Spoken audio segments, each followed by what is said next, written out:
పిసినారి సువర్ణ కొంగ. అనగనగా ఒక అందమైన అడవి. ఆ అడవిలోని ఒక సరస్సు దగ్గర సువర్ణ అనే ఒక కొంగ ఉండేది.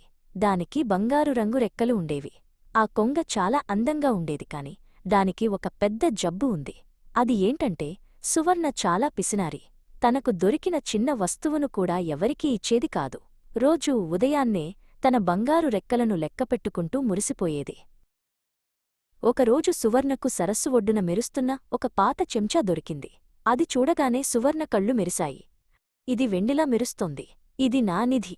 ఎవరికీ కనపడకుండా దాచాలి అనుకుంది.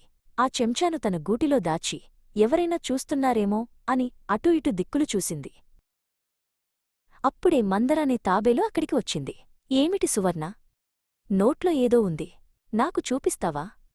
అని అడిగింది. సువర్ణ వెంటనే చెంచాను రెక్కల కింద దాచేసింది. ఏమీ లేదు మందరా, అది నా పంటి నొప్పికి మందు. చూస్తే నీకు కూడా నొప్పి వస్తుంది. వెళ్ళిపో అని అబద్ధం చెప్పింది. మందర ఆశ్చర్యంగా చూసింది.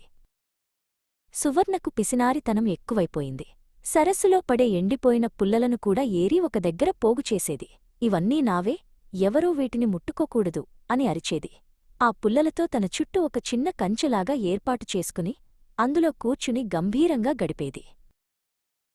ఇంతలో గజ అనే ఏనుగు దాహం వేసి నీళ్లు తాగడానికి వచ్చింది. సువర్ణ వెంటనే గజ ముందుకు వెళ్ళి, ఆగు, ఇది నా సరస్సు. ఇక్కడ నీళ్లు తాగాలంటే నాకు ఏదైనా బహుమతి ఇవ్వాలి అంది. గజ నవ్వుతూ, సరస్సు అందరిదీ కదా సువర్ణ. కాని సువర్ణ వినలేదు. తన చిన్న రెక్కలను ఊపుతూ గజను ఆపడానికి ప్రయత్నించింది. సువర్ణకు ఒక చిన్న ఎర్రటి పండు దొరికింది. దాన్ని ఎవరికీ ఇవ్వకూడదని గబగబా వెళ్ళి ఒక చెట్టు తొర్రలో దాచడానికి ప్రయత్నించింది. కాని ఆ తొర్ర చాలా చిన్నది. పండును లోపలికి తోసే క్రమంలో సువర్ణ తల ఆ తొర్రలో చిక్కుకుపోయింది. అది ఎంత ప్రయత్నించినా బయటకు రాలేకపోయింది. మందర తాబేలు మళ్ళీ అక్కడికి వచ్చింది. సువర్ణ అవస్థ చూసి నవ్వు ఆపుకోలేకపోయింది. ఏమైంది సువర్ణ? ఆ తొర్రలో కూడా నిధి ఉందా అని ఎగతాళి చేసింది. సువర్ణ దీనంగా, కాదు మందరా, నన్ను కాపాడు, ఇకపై నేను పిసినారితనం చేయను అని ఏడవసాగింది. మందర మెల్లగా సువర్ణను బయటకు లాగడానికి సాయం చేసింది. బయటకు వచ్చిన సువర్ణ ఒళ్లంతా చెట్టు పొట్టుతో నిండిపోయింది.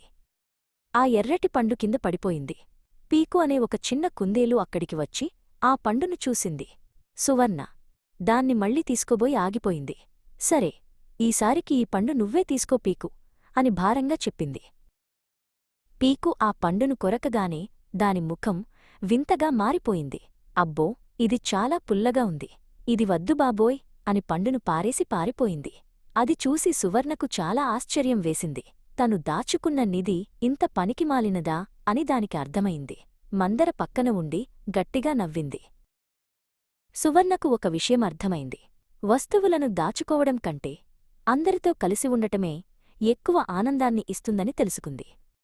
అప్పటినుండి అది తన పిసినారితనాన్ని తగ్గించుకుంది.